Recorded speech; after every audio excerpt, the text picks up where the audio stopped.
शेतकऱ्यांचं पुन्हा एकदा कंबर डमवण्याचं काम हे शासन प्रशासन करतंय का? एकंदरीत पाहायला गेलं तर कुठंतरी ती कच्ची साखर येणार, त्याच्या प्रोसेसिंग होणार, साखर तयार होणार, तोपर्यंत गळीत हंगाम सुरू होतो. मग त्यावेळेस जाणीवपूर्वक साखरेचे भाव पाडणार का? 30 रुपये 35 रुपये भाव केल्यानंतर मग कारखानदार तुमच्या साखरेला, तुमच्या ऊसाला भाव देणार का? मग हेच असं त्याचं धोरण हे शेतकऱ्याचं म्हणजे जीव घ्यायचं कारण आहे. आज समजा तिकडून निर्यात करायच्या ऐवजी हेच आता आणखी 1.5-2 महिन्याला कारखाने चालू होणार आहेत ना. मग हेच 5,000 रुपये 5,500 रुपये टन शेतकऱ्याला दिलं तरी आपल्या शेतकऱ्याला त्याचा फायदा होईल.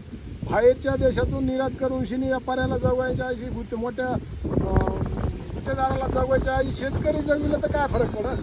शेतकऱ्याला त्याचं बेनिफिट भेटलं तर शेतकरी त्याच्यामधून सुखी होते आणि त्यांचे लेकरं शिकते. त्याचं बेनिफिट शेतकऱ्याला भेटेल, आपल्या देशातल्या शेतकरी राजाला भेटेल. पण हे साफ चुकीचं वाटतंय मला की आज हे 2-1.5 महिन्यावर गळीत हंगामा येऊन बी जर समजा हे बाहेरून साखर शासन निर्यात करीत असेल तर हे चुकीचं आहे. तोपर्यंत जे काय आपल्या कारखान्यामध्ये स्टॉक असते ते हे करून नंतर पुढच्या कारखाना बी फायद्यात राहील आणि शेतकरी बी राहील. शेतकऱ्यासाठी आणि कारखानदारासाठी चांगलं राहील. हे उद्याच्याला जर 80 रुपये 70-75 रुपये किलो साखर विकत असेल तर 5,000 रुपये टन नाही द्यायला शेतकऱ्याला काय अडचणच नाही ना. शासनानं तसं GR काढावं.